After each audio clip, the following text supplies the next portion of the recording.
Mesdames, Mesdemoiselles, Messieurs, bonjour. Grâce à l'hélicoptère de Gilbert Lariaga, vous découvrez le panorama de la région du Nord, de l'enfer du Nord, qui n'a jamais tant mérité son nom aujourd'hui, où se dispute aujourd'hui le 68e Paris-Roubaix organisé par nos confrères, l'équipe et le Parisien libéré.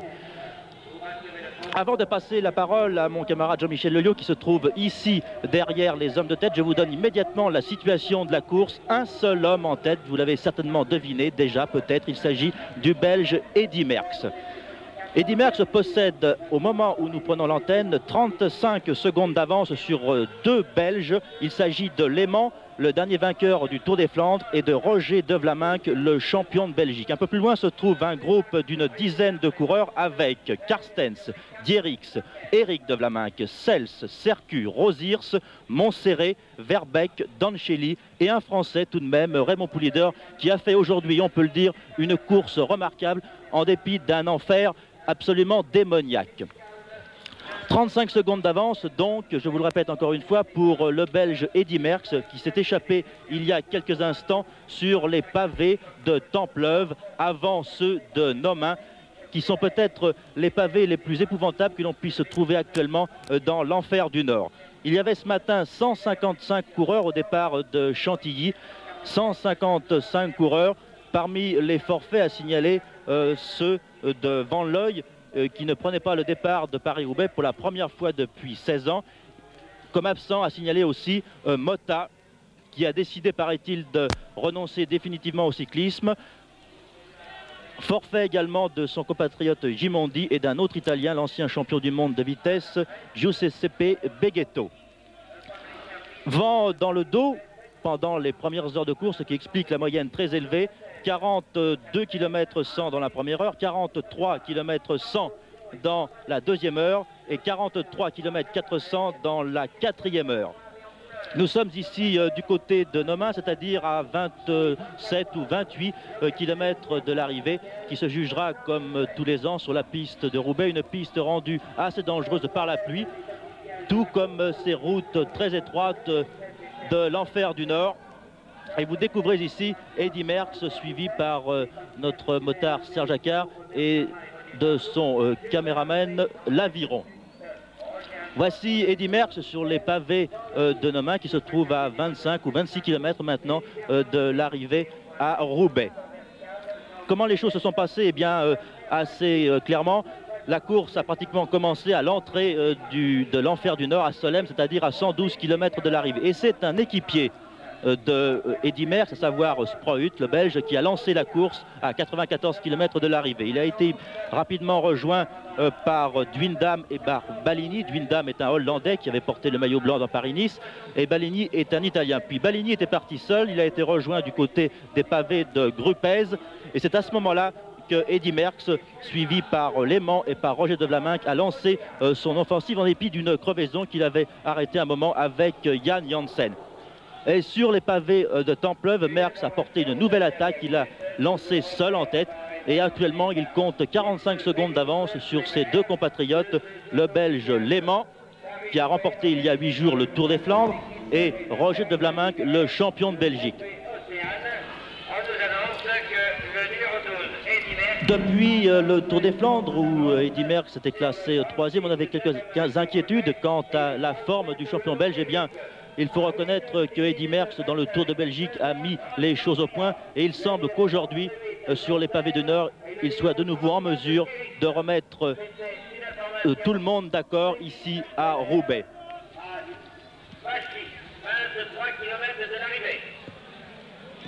En effet, les Belges possèdent avec Merckx, avec Godefroot, Weckmans, les frères De Vlaminck, Lehman, Montserrat, Sels, Rosiers, Van Zwiefeld, Van Rickeghem, Van Springel, Sercu, Van de Kerkhoff, Verbeek et Rebrock, la plus formidable armada qu'un pays, la plus formidable armada cycliste, bien sûr, qu'un pays est envoyé dans l'enfer du Nord depuis la guerre, je crois.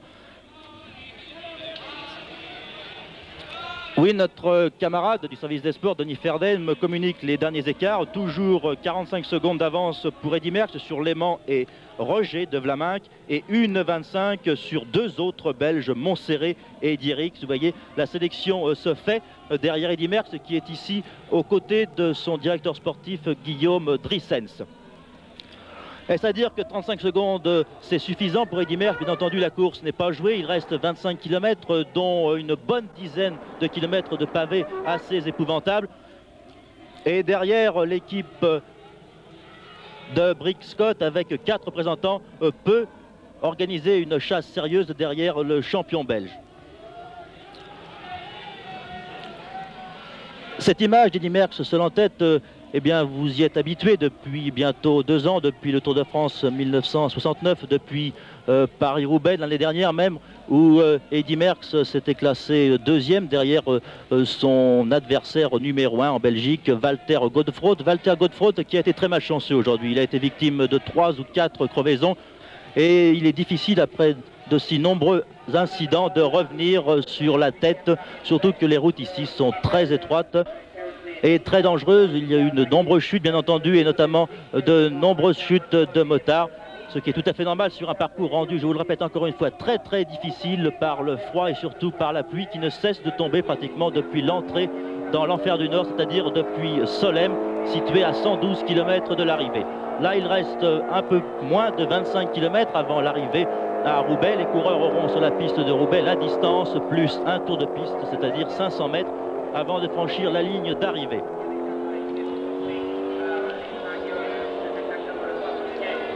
Je ne pense pas que Eddy Merckx puisse battre aujourd'hui le record de l'épreuve qui est détenu par le Hollandais Peter Post depuis 1964. Cette année-là, le roi des 6 jours avait réalisé plus de 45 de moyenne sur le parcours de Paris-Roubaix, mais à l'époque, en 1964, les coureurs n'avaient pas à franchir ce parcours assez épouvantable de l'enfer du Nord.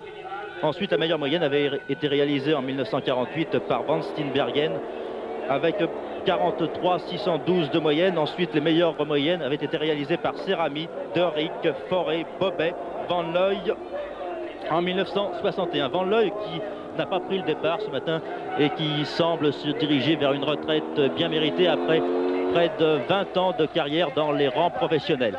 Ainsi, Rick Van Looy va suivre Jacques Anquetil de quelques mois probablement.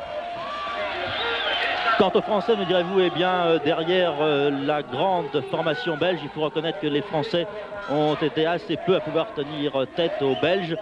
Nous avons remarqué, bien entendu, Poulidor qui se trouve à moins de 2 minutes d'Eddy Merckx en ce moment. Nous avons remarqué aussi Lucien Aymar. Lucien Aymar, très malchanceux, lui aussi victime de plusieurs crevaisons. Et quant à Roger Pingeon, eh bien Roger Pingeon, lui, n'a pas pu tenir sur ce parcours de Paris-Roubaix. Roger Pingeon, remarquable dans le Tour de Flandre, dans le Tour des Flandres, a été distancé à une 50aine de kilomètres de l'arrivée. Je vous répète les écarts avant de passer la parole à mon camarade Jean-Michel Lelio qui se trouve derrière Eddy Merckx. Eddy Merckx donc seul en tête à 45 secondes. Léman, Eric Guérin, 1,25, 2 autres Belges, Montserrat et Derick. Maintenant, et vous connaissez la distance qui sépare Dijon de l'arrivée. Nous avons hier fait la fin de parcours et je peux vous dire qu'il reste encore des pavés avant l'arrivée au Vélodrome de Roubaix. Nous sommes derrière Merckx.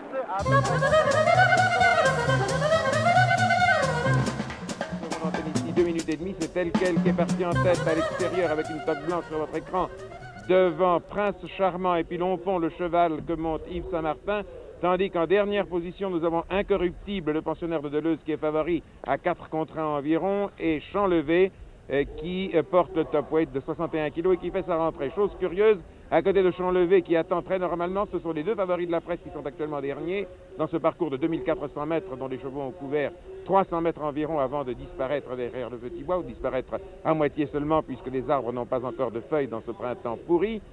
C'est Incorruptible et Mécanique. Donc, de la queue à la tête, il y a Champlevé, Incorruptible, Mécanique et puis Wembley, tandis que devant, nous avons toujours Prince Charmant qui mène devant Lompont, le cheval de Saint-Martin, et puis Chamille qui est à 14 contre 1, Lompont, lui, est à 6,5 contre 1, et bien que Saint-Martin ne fut pas particulièrement confiant, les turfistes dans un tiercé ont toujours l'habitude de jouer le cheval de Saint-Martin, indépendamment de la qualité du cheval. Et Saint-Martin a beau répéter, un bon jockey, et même un très bon jockey, ne peut pas faire gagner un cheval médiocre. Que voulez-vous, il y a une religion Saint-Martin, il y a une folie Saint-Martin. J'espère que ceux qui l'ont joué aujourd'hui n'auront pas à s'en repentir. Je le souhaite ardemment pour eux. Le train vient de devenir beaucoup plus fort. Et Willington, par exemple, est complètement à la rame avec 61 kg dans ce terrain très lourd.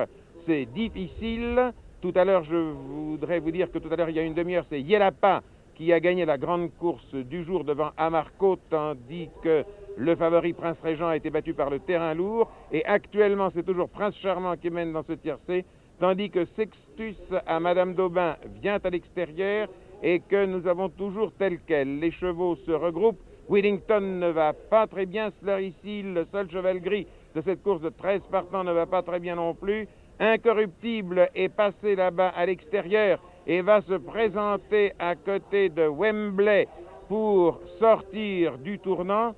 Vous avez actuellement à gauche Prince Charmant et puis tel quel Toque Blanche et puis Wembley et puis Incorruptible et puis Mécanique. Les derniers seront donc les premiers et Champlevé aussi avec ses 61 kilos. À gauche, Incorruptible, le premier favori de la presse. À côté de lui, Casacrier, Mécanique, deuxième favori de la presse. Et à côté de lui, Champlevé. Les derniers sont les premiers. Les trois chevaux qui étaient le plus mal partis finiront vraisemblablement aux trois premières places. Incorruptible à la corde, Champlevé qui essaye de pousser les 61 kilos qu'il a. Il ne peut pas, il cède. Mécanique revient, non. Incorruptible entraîné par Deleuze, ce qui fera plaisir à tous ceux qui admirent ce jockey qui, à la suite d'un accident très grave, est devenu entraîneur. Incorruptible gagne ce tiercé devant Mécanique et Champlevé, c'est-à-dire le 3, le 11 et l'As. À vous Paris-Roubaix.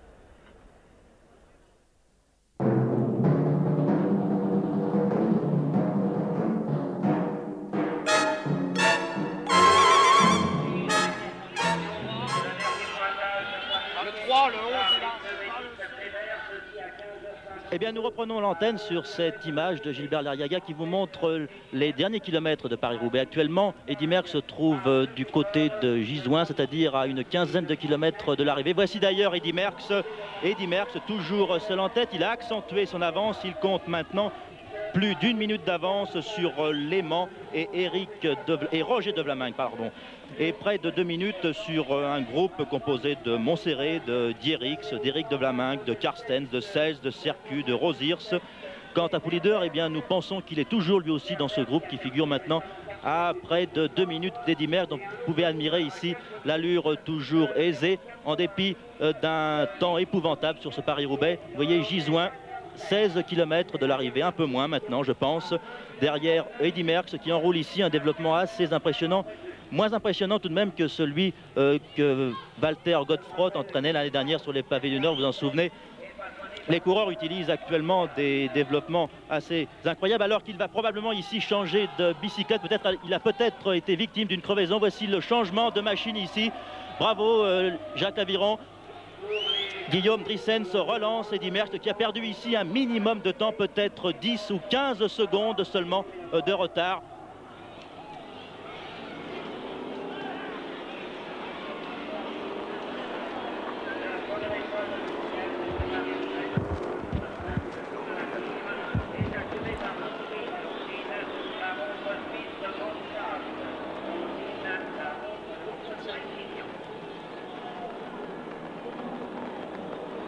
Allô Jean-Michel.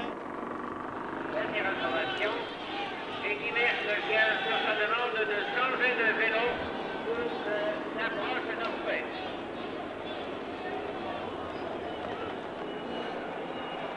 Je rappelle qu'une prise de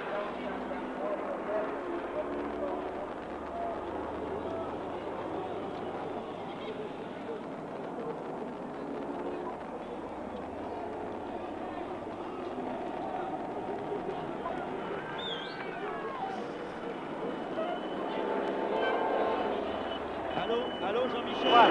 Eh bien, nous sommes ici derrière Merckx, exactement dans sa roue arrière, on peut le dire, avec notre ami l'Aviron. Et je crois que les images que nous allons vous montrer maintenant vont exactement vous prouver ce qu'est l'enfer du Nord avec Eddy Merckx en tête. J'espère, je crois du moins, car je n'ai pas le retour ici. Nous sommes actuellement dans des conditions très difficiles de travail. Attention, une moto qui vient de passer dans les spectateurs. C'est très dangereux. De nombreuses motos sont tombées tout à l'heure. Nous sommes quant à nous toujours maintenant avec une vingtaine de mètres de retard sur Eddy Merckx qui nous venons d'assister, je ne sais pas si vous l'avez vu en direct, nous venons d'assister à une chose fantastique, c'est un changement de roue. d'Eddy Merckx en tête. Un changement de route, cela n'a rien de très surprenant, si c'est que nous avons vu Eddy Merckx prendre le bidon alors qu'il est en plein effort depuis plus de 25 km tout seul en tête de ce Paris-Roubaix dont il était le grand favori. Prendre le bidon chaud, tout simplement dans la selle et dans la pluie, et le mettre sur son vélo qu'il avait changé. Un mécanicien est descendu en voltige, vous l'avez vu peut-être, et le mécanicien lui a tendu le vélo et dit a pris tranquillement le bidon, l'a posé sur l'autre vélo et est reparti de plus belle. Il y a des spectateurs sur le bord de la route qui tendent des panneaux, des photos agrandis de 1 mètre sur 2 à peu près d'Eddy Merckx, qui aujourd'hui, encore faut-il le préciser, était-il besoin de le dire auparavant, a prouvé qu'il était décidément le numéro 1. J'avoue que c'est parfois difficile de vous commenter les courses cyclistes avec toujours le même homme en tête, mais nous vivons un final de Paris-Roubaix prodigieux. Tous les anciens qui l'ont suivi pendant très longtemps, nous arrivons maintenant à Grison exactement, et disent que certes il n'a pas plu comme l'an dernier, mais la décision a pu se faire à partir à peu près du même endroit, c'est-à-dire à 40 km de l'arrivée, et les conditions de course sont absolument abominables. Il faut dire aussi que les organisateurs recherchent le plus souvent des petites routes très difficiles à emprunter pour les touristes que nous sommes et que vous êtes peut-être quand vous vous promenez dans le Nord. Ce sont des routes que l'on emprunte que très rarement. Seuls les gens du Nord connaissent ces routes et ce n'est rien encore d'en parler. Je crois que le mieux, c'est de regarder ces images, d'admirer l'effort d'Eddy Merckx qui n'a plus de casquette maintenant et qui roule à peu près 45. Je me penche sur mon ami Falaise ici pour savoir exactement la vitesse à 45 à l'heure à peu près, alors que les photographes passent devant pour faire des clichés les uns après les autres d'Eddy Merckx en plein effort. Rappelons qu'Eddy Merckx avait été piégé l'an dernier par Walter Godefroth. Eh bien, je ne connais pas exactement l'écart qui existe entre Eddy Merckx et ses poursuivants. Je pense quant à moi qu'il a course gagnée. Et cette année, malgré la présence d'Éric Léman et de Roger de Vlaminck, 2 hommes de Flandria, il a réussi quand même à démarrer, à semer tous ces hommes, alors qu'il était encore une fois tout seul dans le groupe de tête. Il n'avait aucun équipier, il n'a pu par conséquent que faire la décision tout seul. Regardez Eddy Merckx, sa clarté d'esprit tout à l'heure, sa clairvoyance, alors que nous sommes maintenant véritablement à Gruson et que nous allons encore emprunter un secteur pavé. Sa clairvoyance prouve qu'il est dans un état de fraîcheur assez surprenant après 250 km de course. Il vient maintenant de virer sur la droite ici et il s'est retourné pour savoir exactement quelle était la distance qui le séparait de ses poursuivants. Quant à nous, nous n'avons pas de repères. Je pense que vous les avez, vous Richard, sur la ligne. Je n'ai pas non plus pour l'instant la possibilité de vous dire exactement, alors que nous revenons sur un secteur pavé, celui qui est situé après Gruson, c'est-à-dire à peu près 16 km de l'arrivée. Regardez Eddy Merckx qui a changé de développement dès qu'il a vu les pavés. Et il a pris un petit développement de façon à pouvoir pédaler très vite sur les pavés et ainsi à rétablir à chaque coup de pédale un équilibre très instable, aussi bien instable pour les motos, pour les voitures qui sont sur une file que pour Eddy Merckx.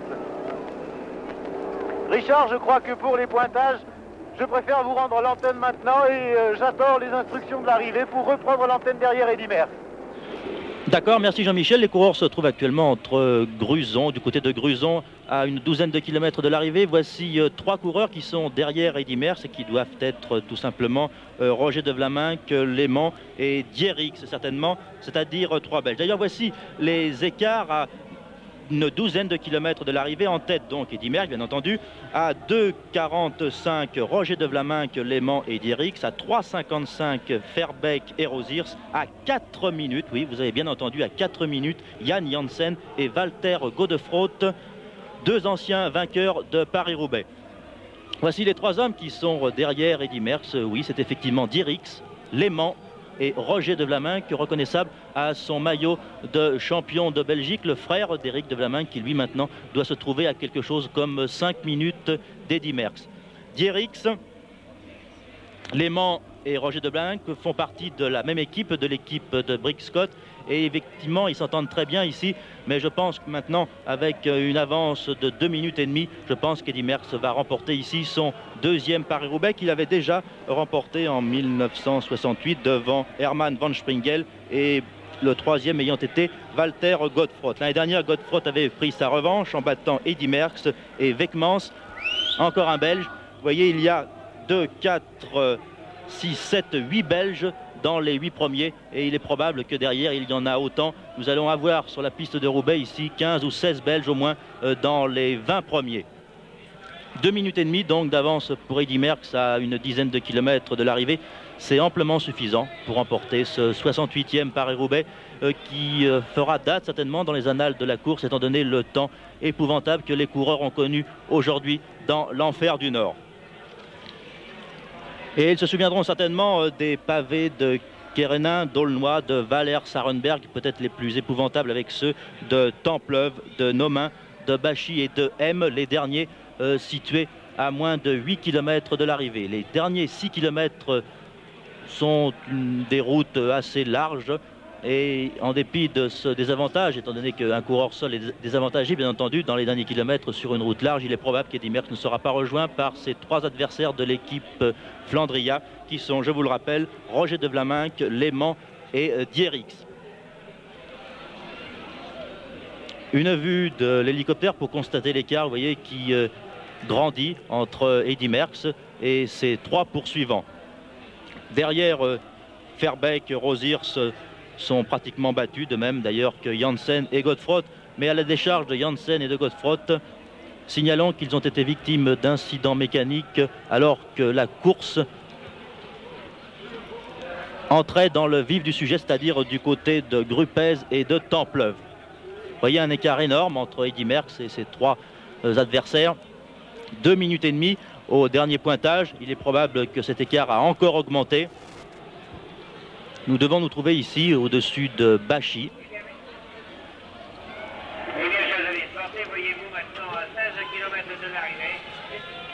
Le dernier Français vainqueur de Paris-Roubaix, eh bien, c'est tout simplement Louison Bobet qui avait gagné la course en 1956 devant Fred De Bruyne et Jean Forestier. L'année précédente, Forestier avait battu Coppi et Louison Bobet. Depuis, les Belges ont remporté pratiquement toutes les Paris-Roubaix à l'exception de Gimondi en 66 et de Jan Janssen en 67.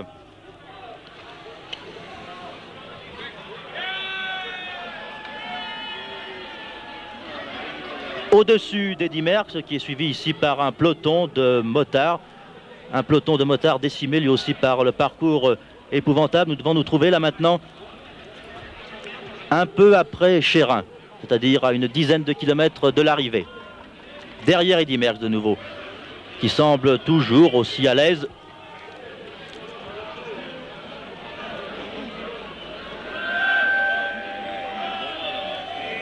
« 10 km encore avant l'arrivée, ici à Roubaix.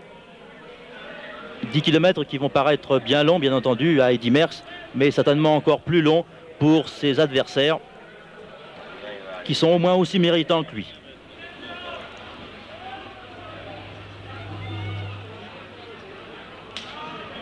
Toujours avec la moto 1 derrière Eddy Merckx.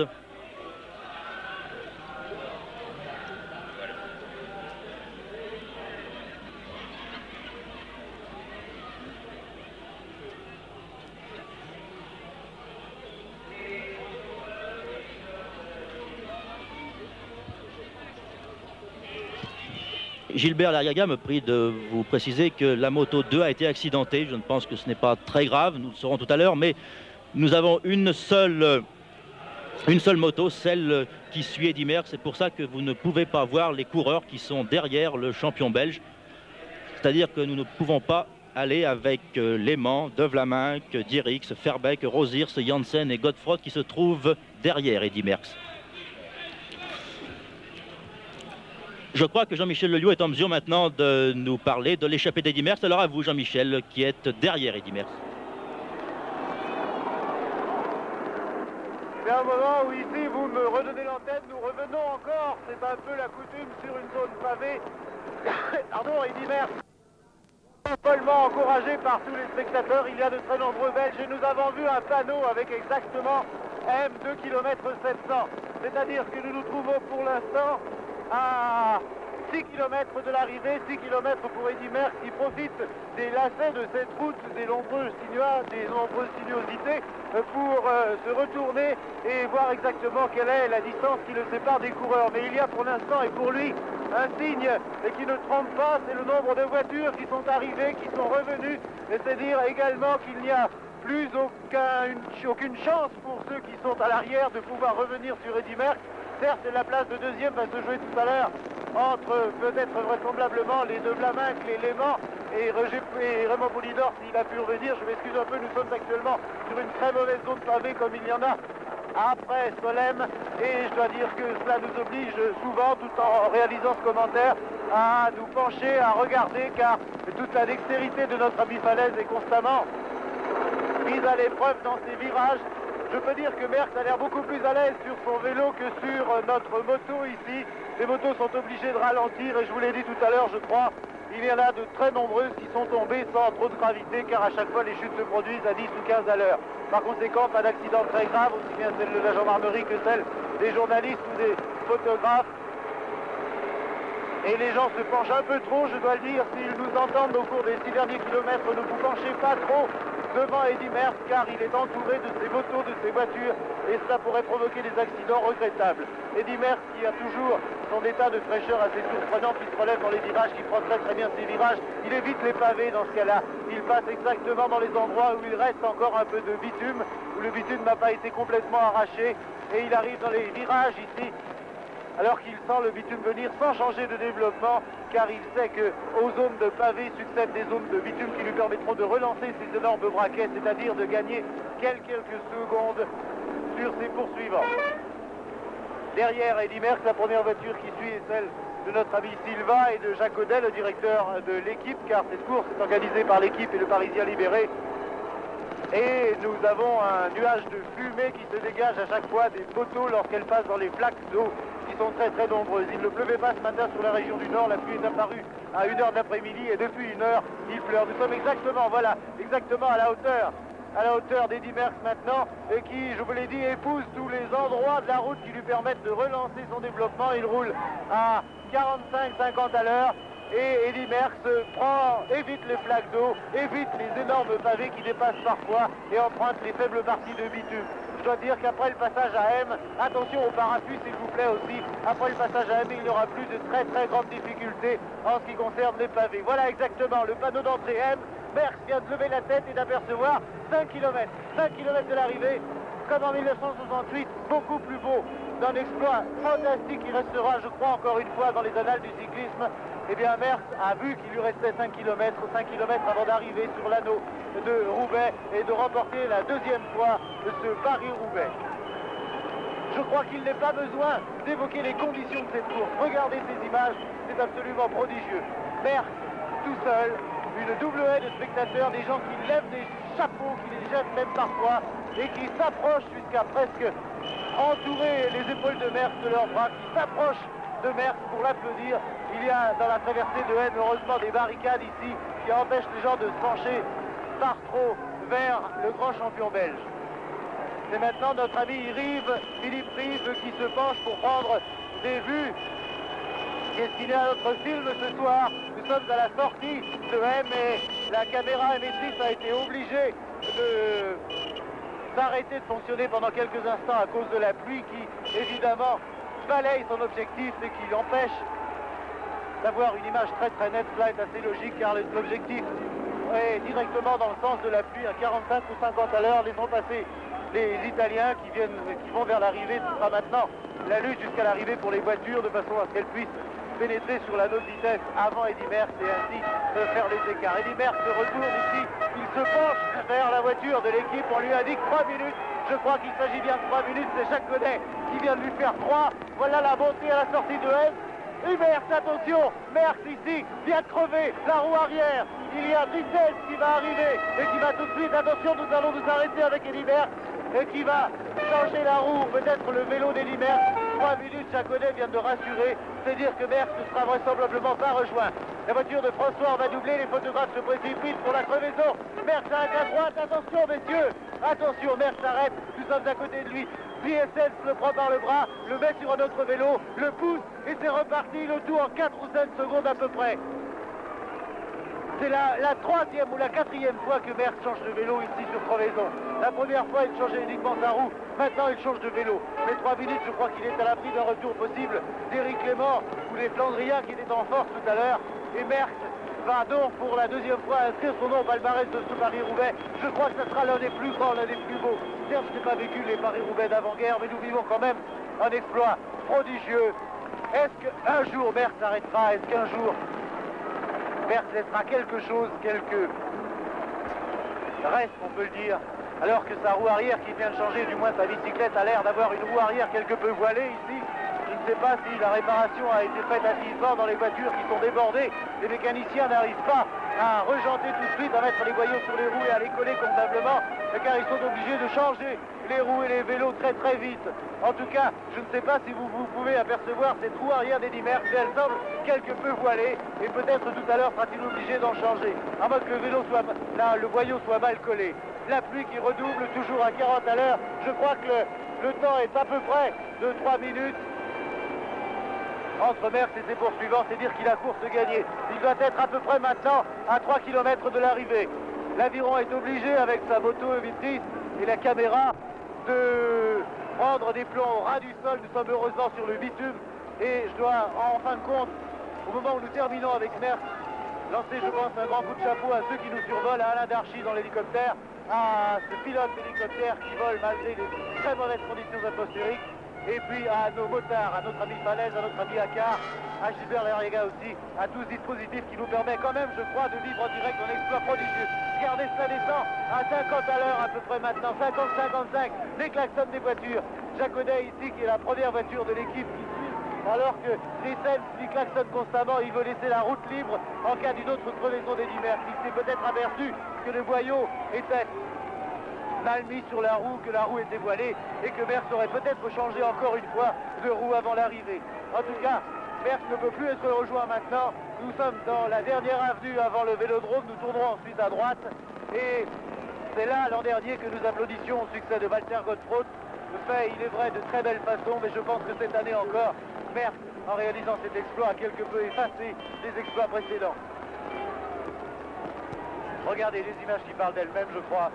La pluie, cette pluie qui a accompagné les coureurs depuis le départ, depuis ce matin à Chantilly à 10h, 263 km dans les jambes, la foule qui hurle Eddy, Eddy, des maillots détrempés, et la fin aussi des difficultés, car il n'y a plus maintenant que du bitume pour arriver jusqu'au Vélodrome. Merckx vient de faire un signe ici à Driessen. Il a vu, je pense, la flamme rouge qui indique le dernier kilomètre. Voilà, à peu près encore 1 minute 20 d'effort. Merckx parle à Driessen. Driessen se fait signe que c'est joué, c'est gagné. Attention, Eddy, il y a une moto devant vous, c'est celle de notre caméra émettrice. Et je pense que vous pouvez maintenant aller tranquillement, même en vous relâchant quelque peu. Et la mine d'ailleurs de Driessen que nous avons croisé l'indique. Il a le sourire, il sait que maintenant Merckx ne peut plus être rejoint. Il a agi aussi, il est vrai, en grand directeur sportif. Eddy Merckx va encore changer de développement, du moins je le crois. Il n'y a plus que 4 ou 5 voitures derrière lui. C'est une double haie cachée derrière les barricades qui applaudit. Voilà Eddy Merckx, il se relève un peu maintenant, vous le voyez. Il semble respirer, il écarte les coudes. C'est gagné, Eddy, nous allons nous approcher de lui. Nous allons nous approcher d'Eddy. Attention, c'est le virage. Un dernier changement de braquet. Il est très très lucide. Et Merckx pénètre sur le Vélodrome, un grand virage à droite. Voilà, c'est l'entrée du Vélodrome. Alors je vais rester, Richard, je vais rester à l'entrée ici. Nous allons de toute façon rendre l'antenne dès que Eddy Merckx aura franchi le tunnel qui lui permettra d'arriver sur la piste. Voilà, Eddy Merckx maintenant sur la piste de Roubaix. À vous, Richard. Eh bien, plus que 750 mètres pour Eddy Merckx et il aura remporté son 2e Paris-Roubaix. Voici son entrée sur la piste de Roubaix où un public pratiquement entièrement composé de spectateurs belges l'attend ici pour son 2e triomphe sur la piste de Roubaix. Vous vous souvenez qu'en 1968, il avait battu au sprint son camarade d'échappée Hermann van Springel. Eh bien, aujourd'hui, il arrive seul comme il en a l'habitude de le faire depuis bientôt 2 ans maintenant.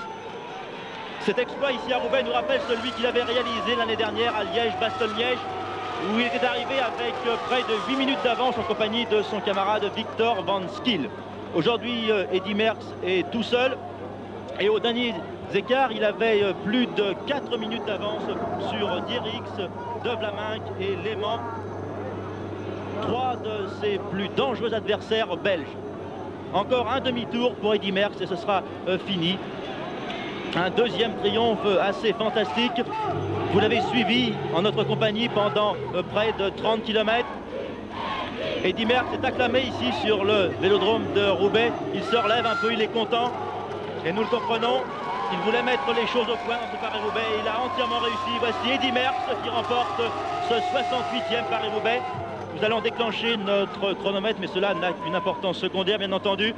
Il va gagner ce Paris-Roubaix avec au moins 5 minutes d'avance sur ses adversaires belges, car derrière, il faudra attendre 7 ou 8 Belges, peut-être un ou deux Hollandais et peut-être un Français si Raymond Poulidor est resté avec les Belges et les Hollandais. Eddy Merckx succède au palmarès à son compatriote Walter Godefroot, vainqueur en 69 devant Eddy Merckx précisément, le troisième ayant été Weckmans. Déjà près d'une minute que Eddy Merckx est entré sur le vélodrome de Roubaix, car je vous rappelle que les temps sont pris à l'entrée du vélodrome.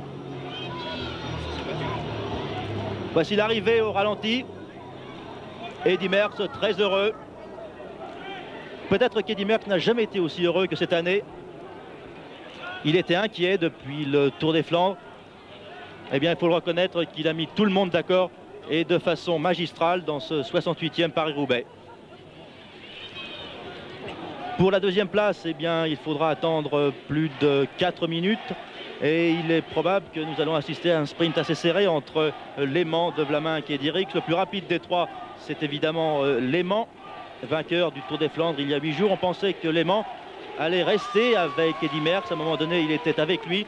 Et il faut croire que Lehmann se ressent peut-être des efforts produits dans le Tour de Belgique. Un Tour de Belgique terrible, alors que nous suivons ici de l'hélicoptère les trois hommes, les trois Belges qui sont derrière Eddy Merckx, Dierix, De Vlaeminck et Lehmann. Trois coureurs de la même équipe qui, en dépit de cette alliance et de cette entente, n'ont rien pu contre le champion belge. Ils entrent ici dans Roubaix, ils vont bientôt pénétrer sur le vélodrome de Roubaix. Plus de 2 minutes qu'Eddy Merckx est arrivé. Il ne battra pas, je pense, l'un des records de ce Paris-Roubaix. Vous vous souvenez qu'en 66, Gimondi avait gagné tout seul avec plus de 6 minutes. C'est Roger De Vlaeminck qui mène ici.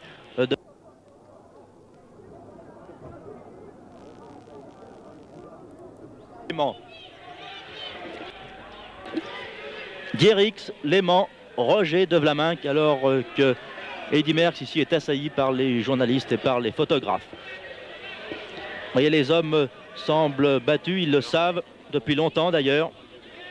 Cela devient une habitude dans les milieux cyclistes professionnels.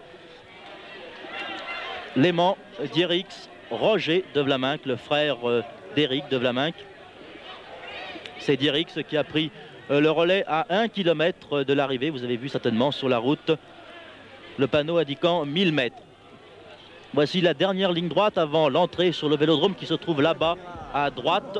Richard? Oui, Jean-Michel, vous êtes à côté d'Eddy Merckx, peut-être, alors à vous. Mais écoutez, je suis à côté d'Eddy, là, qui est interviewé par Mathilde. Au Tour de Belgique, après votre terrible étape de l'Est, vous aviez Il y a une caméra, arrêtez. Il y a une caméra là au bord de... Venez sur le podium là-bas. c'est pas difficile. Oui, je pense que aujourd'hui, j'ai vraiment été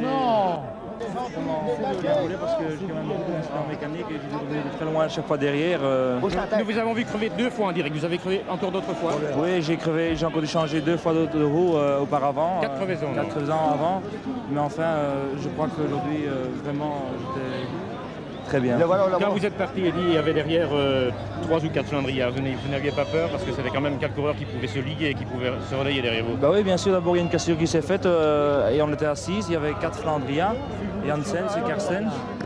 Et alors vraiment, j'avais un petit peu peur et puis à ce moment-là j'ai crevé.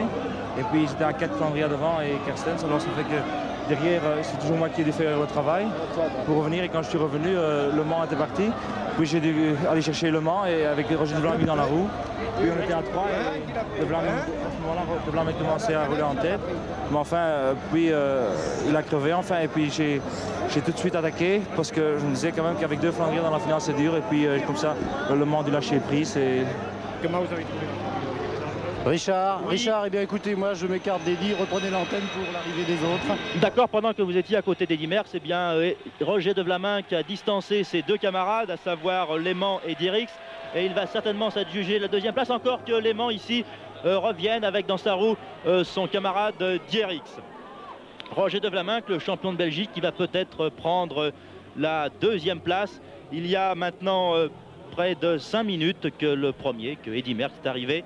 Plus qu'un demi-tour pour le jeune champion de Belgique, Roger de Vlaminck, que vous aviez vu cet hiver dans le championnat du monde de cyclocross. Roger de Vlaminck qui est toujours en très grande forme en début de saison et qui le prouve ici en prenant, je pense, la deuxième place de ce Paris-Roubaix. Roger de Vlaminck, 22 ans, champion de Belgique à 21 ans. Ça se passe de commentaires alors que chez nous, les coureurs restent amateurs jusqu'à 21 ans. Deuxième, Roger de Vlaminck. Troisième, Eric Lehmann. Quatrième, Dierix. 5 minutes et demie d'avance pour Eddy Merckx sur Roger de Vlaminck, deuxième, Lehmann, troisième et Dierix, quatrième. Il faudra encore attendre certainement de nombreuses minutes avant de voir arriver d'autres coureurs qui devraient être Janssen, Godefroth, Verbeek et Rosiers, alors que Eddy Merckx reçoit ici la juste récompense de ses efforts dans ce fantastique Paris-Roubaix. Voici le groupe des 4. C'est Janssen qui mène devant Godefroth. Il y a Verbeek en troisième position et ce doit être Rosiers en quatrième. Nous allons suivre le sprint pour la 5e place alors que Eddy Merckx est arrivé depuis 6 minutes 15. Encore un tour, un peu plus d'un tour pour les 4 hommes. Rosiers, Godefroth, Verbeek et Janssen, le Jan Janssen qui est toujours handicapé par temps de pluie car il doit ôter ses lunettes et évidemment Jan Janssen voit beaucoup moins bien. C'est Janssen qui de l'arrière lance le sprint, vous l'avez vu, il a surpris un peu Godefroth et Verbeek. Il est aidé par Rosiers, mais c'est Godefroth qui semble prendre la direction des opérations dans le dernier virage. Oui, Godefroth est intrinsèquement le plus rapide des 4 et il est probable, sinon certain, qu'il va s'adjuger la 5e place. Godefroth qui était bien seul aujourd'hui après les forfaits de Motta et de Gimondi. Godefroth, Verbeek, Janssen et Rosiers.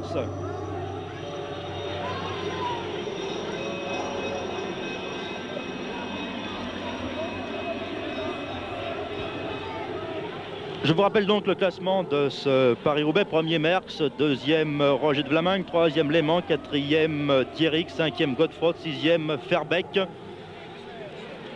Voici le sprint au ralenti. Godefroth qui passe ici devant Verbeek, Janssen et Rosiers. Eddy Merckx, interviewé par notre camarade de la télévision belge d'expression flamande, Fred De Bruyne. De Bruyne qui a remporté ce Paris-Roubaix il y a déjà pas mal de temps, en 1957. Fred De Bruyne qui a été certainement l'un des coureurs cyclistes les plus prestigieux de l'après-guerre, tout du moins dans les classiques, qu'il a pratiquement toutes remportées.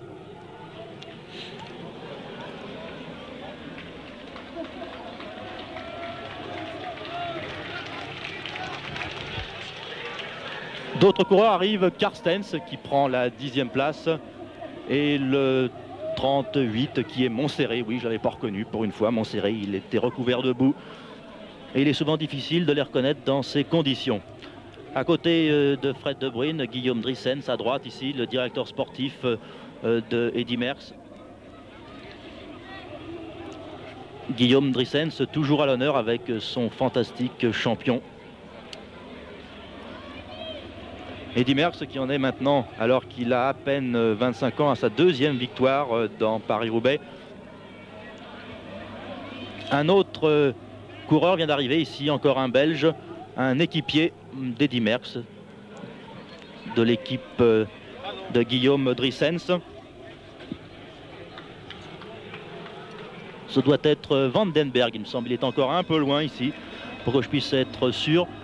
Il semble que ce soit Vandenberg qui avait porté en 1968 le maillot jaune pendant de nombreuses étapes. Mon camarade Pierre Loctin s'en souvient certainement. Oui, c'est effectivement Vandenberg, un équipier d'Eddy Merckx. Il faut reconnaître que l'équipe d'Eddy Merckx, remarquable sur le papier, l'est beaucoup moins depuis quelque temps sur les routes. Et Eddy Merckx se retrouve souvent tout seul avec de nombreux adversaires comme aujourd'hui, où Eddy Merckx s'est retrouvé avec 4 coureurs de l'équipe de Briggs Scott. Et en dépit de ce handicap, eh bien Eddy Merckx a lâché tout le monde. Et il est arrivé ici avec 5 minutes et demie d'avance sur Roger de Vlaminck, 2e, 3e Lehmann, 4e Dierix, tous de la même équipe. Le 5e étant Godefroot, qui a semblé bien déçu tout à l'heure. Mais enfin, Godefroot a été très déçu. Godefroot a été handicapé aujourd'hui par de nombreuses crevaisons.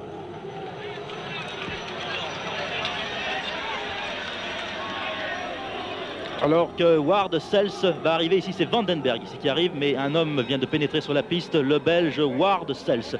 Eddy Merckx est interviewé par notre camarade de la télévision italienne, Dozan. Lehmann ici avec Fred De Bruyne, Lehmann 2e de Paris-Roubaix après avoir remporté, 3e de Paris-Roubaix après avoir remporté le Tour des Flandres. Oui, Jean-Michel, vous êtes peut-être avec Eddy Merckx, alors à vous. Non, écoutez, Eddy Merckx en va, c'est normal, il est resté 10 minutes, il est complètement trempé ici.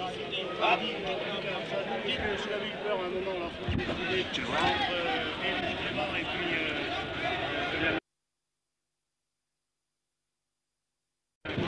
Bien sûr, j'étais pas à mon aise quand même parce qu'avec 2 Flandriens devant et à ce moment-là, De Vlaminck a crevé et puis j'ai tout de suite roulé en tête à fond et un peu après le moment de lâcher prise et comme ça je me suis retrouvé seul avant. Comment vous avez trouvé ce parcours? Plus difficile que celui de l'an dernier ou plus facile? Je ne l'ai pas trouvé difficile parce que je marchais bien, mais vraiment il était quand même, je crois quand même qu'il était vraiment dur. Vous l'aviez reconnu avant le parcours? Non, absolument pas reconnu. Absolument pas, vous saviez que c'était celui de l'an dernier. Alors à vous Richard, je vais essayer d'obtenir moi les impressions de Poulidor. Oui, effectivement, il serait très intéressant de savoir ce qui est arrivé à Raymond Poulidor, que l'on attendait avec... D'ailleurs, il est peut-être là, Raymond Poulidor. Mais je ne pense pas, non. Non, je n'ai pas reconnu Raymond Poulidor là-bas, de l'autre côté de la piste. Il me semble qu'il y ait encore une majorité de Belges et de Hollandais. Raymond Poulidor qui était encore dans le groupe de tête sur les pavés de Templeuve, au moment où la course a véritablement commencé à se dessiner et qui a été distancé sur les pavés de Nomain. 4 hommes viennent de pénétrer ici sur la piste. Il y a encore de nombreux Belges, et oui, effectivement, mais il y a aussi un Italien, Balini, qui a été peut-être la révélation de ce Paris-Roubaix. C'est Balini qui a lancé la course du côté de Hanon, du côté de Valère Sarenberg, dans cette infâme tranchée découverte par Albert Bouvet et Jacques Le Muller, qui sont les responsables de ce parcours exceptionnel. Il y a un équipier d'Eddy Merckx qui lance le sprint ici de l'arrière et qui va peut-être prendre la 12e ou la 13e place. Oui, c'est Swerts, me semble-t-il. Ou plutôt Sprout, alors que Sercu vient d'arriver ici, Patrick Sercu, le champion du monde de vitesse. Et Vianen aussi, qui était arrivé ici. Richard Dio. Oui, je vous en prie. Oui, écoutez, je suis à côté de Patrick Sercu, ici à droite du podium. Et je crois que nous allons recueillir ses impressions sur la fin de course. Patrick Sercu, je voudrais savoir, vous avez quand même été lâché du groupe de tête assez loin de l'arrivée. Est-ce que vous manquez de résistance? Nous sommes à droite de la ligne d'arrivée ici, après le podium. J'ai eu, mais j'étais indisposé et à 50 km de l'arrivée, j'étais malade de l'estomac et tout, j'avançais plus, j'avais plus de force, plus rien, j'étais lâché. L'an dernier, vous avez manqué de malchance pour Paris-Roubaix. Cette année, on pensait que vous étiez parmi les favoris, mais on a l'impression quand même que vous manquiez un peu de résistance, non, sur la fin de parcours. C'était ma plus mauvaise course cette année. Pour moi, à 50 km de l'arrivée, j'étais mort. Bon, de faire des parcours comme celui de Paris-Roubaix, cela ne vous dégoûte pas quand même de la route, j'espère? Ben non, c'était terrible aujourd'hui. Hein. Ben, une course, c'est pas la fin. Hein. Ça sera pour une autre année? Oui. Une autre année peut-être. Bravo, vous savez qui a gagné? Oui, Eddy Merckx, c'est quoi. Voilà. Merci à vous, Richard. Oui, la plus mauvaise course de l'année, a dit Patrick Sercu. Évidemment, tout est relatif. Beaucoup de Français auraient voulu faire ce qu'a fait encore aujourd'hui Patrick Sercu, un transfuge de la piste et qui ne s'est pas encore habitué aux durs efforts de la route. Patrick Sercu avait disputé le Tour de Belgique cette semaine. Il avait abandonné dans cette fameuse étape jeudi entre Namur et Bruges. Il faut reconnaître que cela n'a pas suffi à Patrick Sercu pour battre Eddy Merckx aujourd'hui. Eddy Merckx qui remporte donc ce 68e Paris-Roubaix organisé par nos confrères L'Équipe et le Parisien Libéré. Le deuxième étant Roger de Vlaminck, le troisième Lehmann, quatrième Dierix et cinquième Godefroot. C'était un reportage de Gilbert Lariaga. Les commentaires étaient de Jean-Michel Leliot et Richard Dio. Ici Roubaix, à vous Paris.